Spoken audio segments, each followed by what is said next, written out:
بسم اللہ الرحمن الرحیم۔ السلام علیکم۔ آفیشیل کہانی سینٹر میں خوش آمدید۔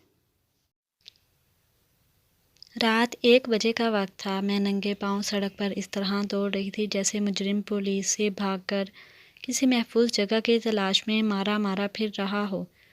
آسمان پر گہرے سیاہ بادل تھے، آندھی اپنے زوروں پر تھی، ہر چیز پر تاریکی چھائی ہوئی تھی۔ سڑک پر آتی جاتی کسی گاڑی کی روشنی ارد گرد دیواروں سے ٹکراتی یا بآسانی بجلی کی کڑک چمک پیدا ہوتی تو میرے دل میں خوف و ہراساں کی ایک لہر پھیل جاتی۔ کبھی یوں پاس سے کسی کی آہٹ محسوس ہوتی تو میں ڈری سہمی اپنے قدم روک لیتی۔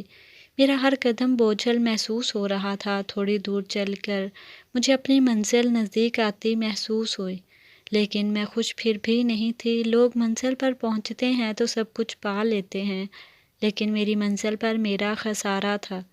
سب کچھ کھو دینا تھا، میری جان، میرے لخت جگر، میری اپنی بیٹی جسے میں نے 9 ماہ تک اپنے پیٹ میں پالا تھا۔ مجھے اپنی منزل پر اسے خود سے جدا کر دینا تھا، اسے ہمیشہ ہمیشہ کے لیے کھو دینا تھا۔ جوں جوں میں آگے بڑھ رہی تھی، میرے دل میں مزید رنج و غم کی کیفیت زور پکڑ رہی تھی۔ اب سامنے ایک کیچڑ کا ڈھیر تھا جہاں ارد گرد بارش کے پانی کی وجہ سے کافی دلدل بنی ہوئی تھی، اور اسے تھوڑی دور دائیں جانب مسافروں کی آرام گاہ بنی ہوئی تھی، جہاں رات کے اس پہر کسی آدمزاد کا نام و نشان تک نہ تھا۔ میں نے اپنے لخت جگر کو خود سے علیحدہ کیا اور اسے وہاں پڑے ایک بینچ پر ڈال دیا۔ ایک چھوٹا سا کمبل اس کے جسم کے ارد گرد لپیٹا اور سر پر ایک موٹی اون کی ٹوپی پہنائی۔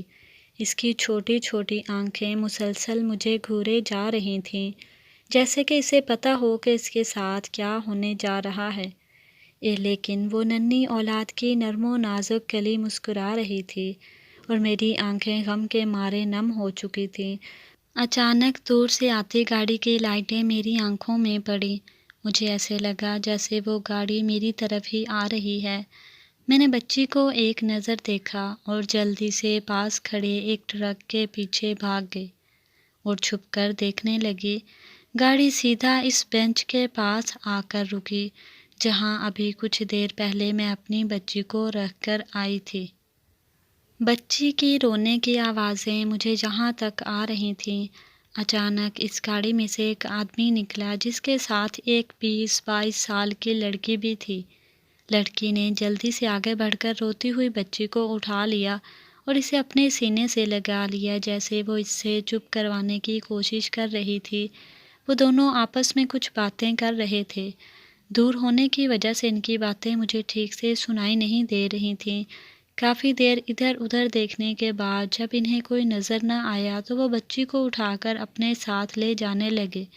ایک دفعہ تو میں تڑپ اٹھی، دل چاہا کہ بھاگ کر جاؤں اور اپنی بچی کو کھینچ کر اپنے سینے سے لگا لوں۔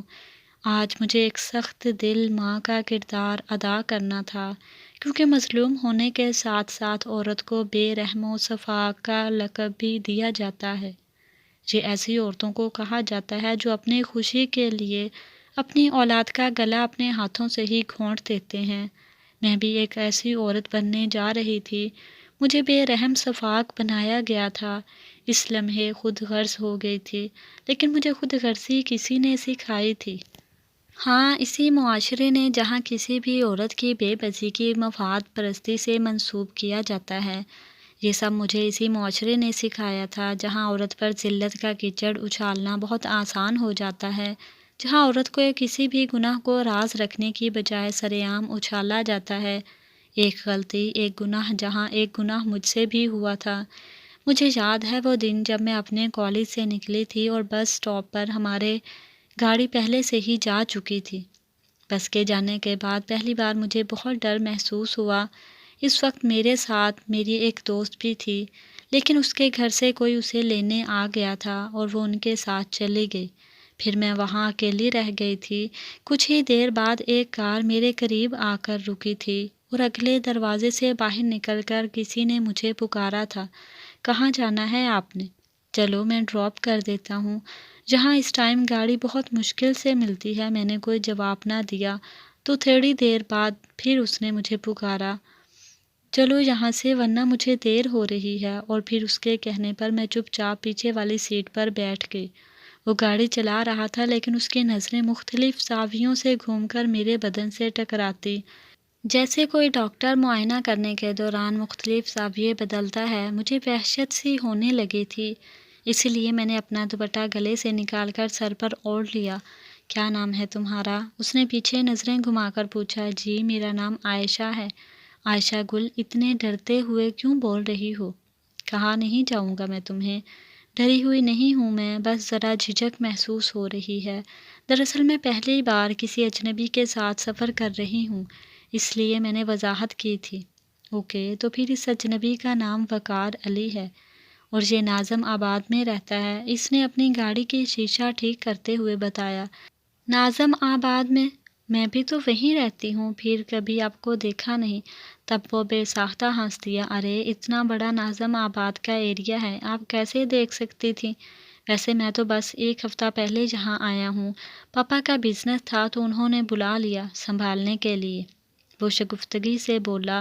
خیر تم بتاؤ کیا پڑھتی ہو؟ اسٹوڈنٹ ہوں، مجھے ڈاکٹر بننا ہے۔ وہ گاڑی چلا رہا تھا لیکن اس کا دھیان باتوں میں تھا۔ بس آپ مجھے یہاں اتار دیجیے، میں یہاں سے پیدل چلی جاؤں گی۔ ٹھیک ہے، احتیاط سے جائیے گا، آپ کا بہت بہت شکریہ، آپ نے مشکل وقت میں میری مدد کی۔ میں نے گاڑی سے اترتے ہوئے اس کا شکریہ ادا کیا اور گھر کی طرف چل پڑی۔ آج میں بہت دیر سے گھر پہنچی تھی لیکن مجھے وقت کا احساس ہوا ہی نہ تھا۔ وقار مجھے بہت اچھا لگا تھا، اس کے لمبے بال جو سلیقے سے پیچھے کی طرف مڑے ہوئے تھے، درمیانہ قد اور سفید رنگت تھی۔ دوسرے دن جب میں کالج کے لیے نکلی تو میں وقار کے ساتھ کالج تک گئی، کیونکہ جب میں گھر سے نکلی تو میری ان سے متلاشی نگاہوں نے اسے ڈھونڈ ہی لیا۔ سڑک کے کنارے وہ اپنی کار سے ٹیک لگائے کھڑا تھا اور دائیں ہاتھ کی انگلی سے گاڑی کی چابی گھما رہا تھا۔ آپ یہاں کیسے آ گئے؟ میں نے حیرت سے پوچھا۔ بس ایسے ہی، ایک کام پڑ گیا تھا، آؤ تمہیں ڈراپ کر دوں۔ میں تو خوشی سے فرنٹ سیٹ پر ہی بیٹھ گئی۔ آج میں نے اسے اپنے اوپر سے نیچے تک غور سے دیکھا۔ آج اس نے پنک رنگ کی شرٹ اور بلیو کلر کی پینٹ پہنی ہوئی تھی۔ لگ تو وہ بہت خوبصورت رہا تھا اور باتیں تو وہ کمال کی کرتا تھا، ہنسا ہنسا کر میرا برا حال کر دیتا تھا۔ اب میرا روز کا معمول بن گیا تھا، میں روزانہ اس کے ساتھ کالج جاتی اور واپسی پر بھی وہ مجھے گھر تک چھوڑ دیتا۔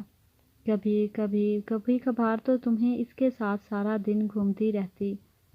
وہ مجھے شاپنگ کرواتا، کسی اچھے سے ہوٹل میں کھانا کھلاتا اور چھٹی کے وقت تک مجھے گھر کے پاس چھوڑ جاتا۔ میں بہت خوش تھی۔ وقت گزرنے کے ساتھ ساتھ ہماری یہ دوستی کب محبت میں بدل گئی مجھے تو کچھ پتہ ہی نہ چلا۔ وہ جب بھی مجھ سے دور ہوتا تو میں غمگین ہو جاتی، اور اگر ناراضگی ظاہر کرتا تو میں رونے لگ جاتی، اور اگر پیار بھری نظروں سے دیکھتا تو میں خوشی سے پھولے نہ سماتی۔ اور اس روز شام کے وقت مجھے وقار کی کال آئی۔ کدھر ہو عائشہ، کیا کر رہی ہو؟ میں نے کال ریسیو کی تو اس نے پوچھا، گھر پر ہی ہوں اور آپ کو یاد ہی کر رہی تھی۔ اچھا، تمہیں یاد آ رہا تھا میں؟ پھر ایسا کرو کہ آ جاؤ ادھر میرے ہی فلیٹ میں، تمہارے لیے زبردست سی کافی بنائی ہے میں نے، اور اسی لیے تمہیں کال بھی کر رہا ہوں۔ گھر آنے کو کہا تو مجھے عجیب سا محسوس ہوا، لیکن میرا دل بھی کر رہا تھا اس سے ملنے کو، اس لیے میں نے اسے کہا، اچھا اس وقت تو نہیں آ سکتی میں کیونکہ پاپا بھی گھر پر ہی ہیں۔ میں نے معذرت کرنا چاہی لیکن اگلے ہی پل اس کی طرف سے ایک بہانہ سننے کو ملا۔ عائشہ ایسا کرو کسی دوست کے بہانے آ جاؤ نا، دیکھو مجھے بھی تم کتنا یاد کر رہی ہو نا۔ اچھا میں دیکھتی ہوں، اگر موقع ملا تو آ جاؤں گے، ورنہ پھر کبھی، میں نے اس سے کہا، اور اوکے میں پھر انتظار کرتا ہوں۔ اور ہاں سنو، وہ بلیو کلر والا سوٹ پہن کر آنا، کتنی خوبصورت لگتی ہو نا تم اس کلر میں۔ اوکے ابھی انتظار کرو، میں کسی طرح کوئی بہانہ بنا لوں۔ وقار کا فلیٹ ہمارے گھر سے تھوڑی ہی دوری پر تھا، وہ جہاں کام کے لیے آیا ہوا تھا، اپنے پاپا کا بزنس یہاں رہ کر آسانی سے سنبھال رہا تھا، لیکن کبھی مجھے اس کے بارے میں اس نے نہیں بتایا تھا کہ اس کے پاپا اور وہ کیا بزنس کرتے ہیں۔ میں نے بہت پوچھا لیکن ہر بار وہ ٹال مٹول کر دیتا۔ آدھے گھنٹے بعد میں اس کے فلیٹ کے سامنے کھڑی تھی۔ میں نے جب دروازے کی گھنٹی بجائی تو اندر سے اس کی آواز آئی تھی، آ جاؤ عائشہ، دروازہ کھلا ہے۔ میں فوراً اندر چلی گئی اور حیرت سے پوچھا، تمہیں کس نے بتایا کہ میں ہی ہوں دروازے پر، جہاں تمہارے سوا اور کون آ سکتا ہے؟ میرے دل نے بتا دیا تھا کہ تم ہی آئی ہو۔ اچھا بتاؤ، کافی پیو گی یا ساتھ کچھ اور بھی ہونا چاہیے؟ اس نے اپنا ہاتھ میرے ہاتھ پر رکھا اور مجھے اپنی طرف کھینچ لیا۔ فی الحال تو میں کچھ نہیں پیوں گی اور تم سے بہت ساری پیار بھری باتیں کروں گی۔ آؤ پھر یہاں بیٹھو۔ میں اس کے ساتھ ایک صوفے پر بیٹھ گئی۔ بہت خوبصورت لگ رہی ہو آج اس بلیو سوٹ میں۔ اچھا، اب ایسی جھوٹی تعریف کرو گے تو میں مغرور ہو جاؤں گی۔ پھر تم میرے نخرے نہیں اٹھا سکو گے۔ جھوٹی تعریف نہیں کر رہا میں، یقین کرو تم بہت پیاری لگ رہی ہو اس وقت، اور دیکھوں تو تمہاری آنکھوں میں ڈوب جانے کو جی چاہتا ہے۔ میں تمہارے ان گھنے بالوں میں ایسے چھپ جانا چاہتا ہوں جیسے سیاہ بادل سورج چاند کو چھپا لیتے ہیں اور پھر کوئی انہیں دیکھ نہیں سکتا۔ ایک عجیب سا نشہ طاری تھا مجھ پر اور جو بے خود کر رہا تھا مجھے۔ کیف و سرور کی مستی میں نے اپنے دونوں بازو کے کندھے تک پھیلائے اور کمرے میں خاموشی تھی، پرسکون ماحول تھا۔ اس نے اپنی باہیں پھیلائیں اور میں اس میں سما گئی۔ عجیب لمس تھا اس کے حصار میں۔ میری سانسیں تیز تیز چلنے لگیں، میری آنکھیں نشے سے بند ہو رہی تھیں۔ اس وقت پورے ماحول پر سناٹا چھا چکا تھا۔ جب رات کے 10 بج گئے تو اچانک مجھے محسوس ہوا کہ میں کہاں ہوں۔ مجھے اب جانا ہوگا، وقار، بہت دیر ہو گئی ہے۔ میں نے اتنا کہا اور واپس پلٹ آئی۔ وہ اب میری سوچوں میں بسنے لگا تھا۔ کہتے ہیں جو سوچ میں ہوتے ہیں وہ انسان اگر حقیقی روپ تھا لیں تو انسان آپے سے باہر ہو جاتا ہے۔ مجھ پر بھی اب اپنے آپ پر کوئی اختیار نہیں رہا تھا۔ وہ جب بھی اپنی باہیں پھیلاتا تو میں ان میں گمسم سی ہو جاتی، وہ نظریں ملاتا تو میں ان میں ڈوب سی جاتی۔ میری ہر سوچ اسی سے شروع ہو کر اسی پر ختم ہونے لگی تھی۔ اب وہی میری کل کائنات تھا۔ وقت کے ساتھ ساتھ محبت کی یہ گرہیں مضبوط ہوتی چلی گئیں۔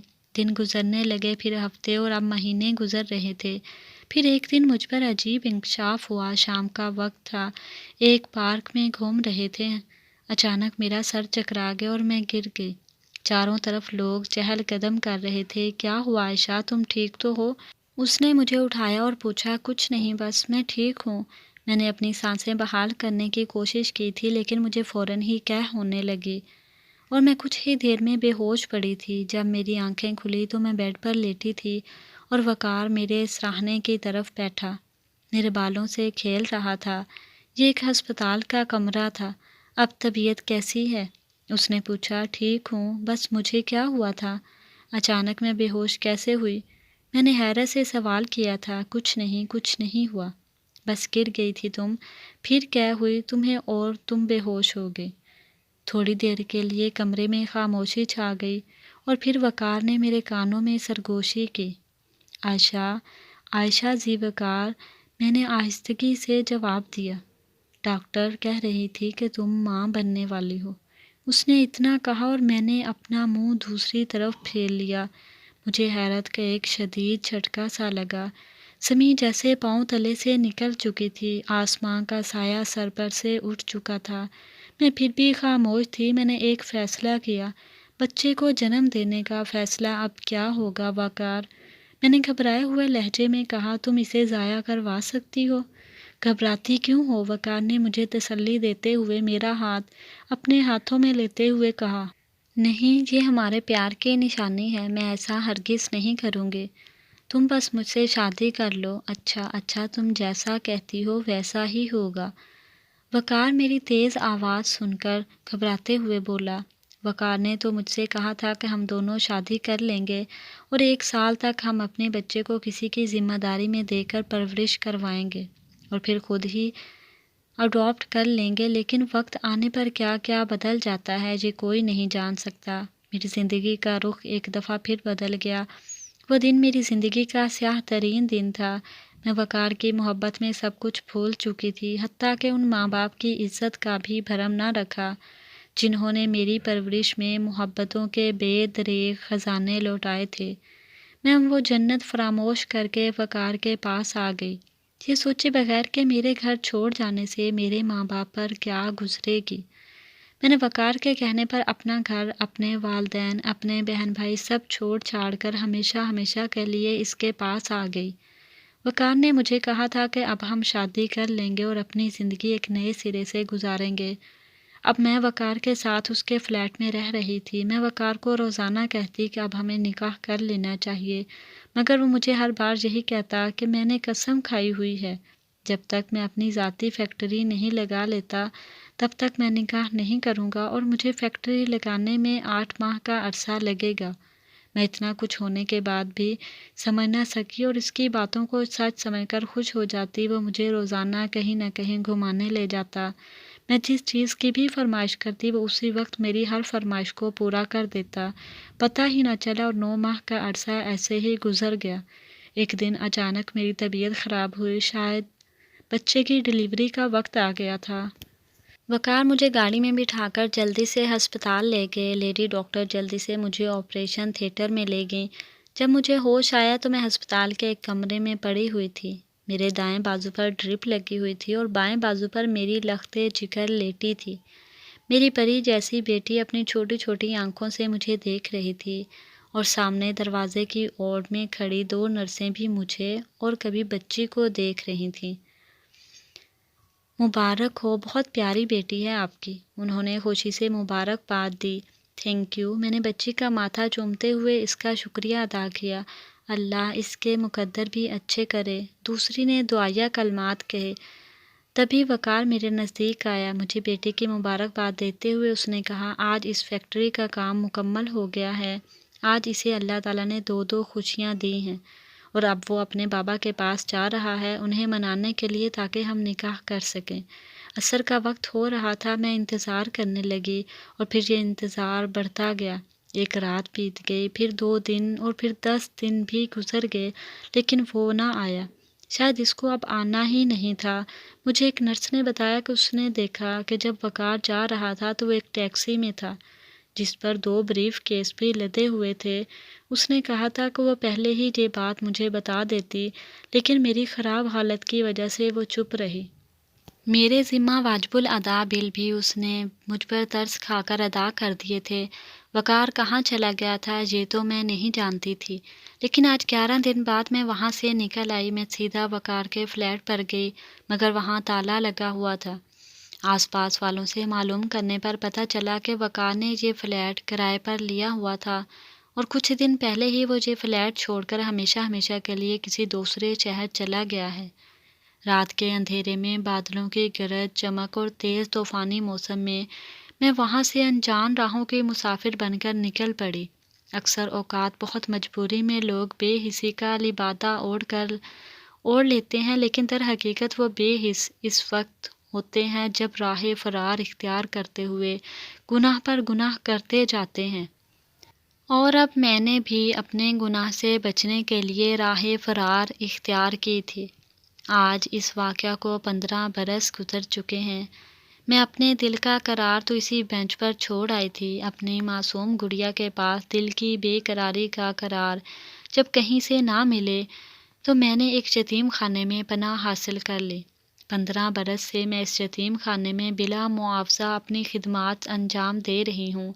جب کوئی چھوٹا معصوم گناہ اس جگہ خالی جھولے میں آتا ہے تو اس کو سینے سے لگا کر میری ممتا کو بہت سکون ملتا ہے۔ دعا کیجیے کہ میری ممتا قرار پا جائے۔ گناہ کا کفارہ ادا کرنے کے لیے میرے پاس اس سے بہتر کوئی راستہ نہ تھا۔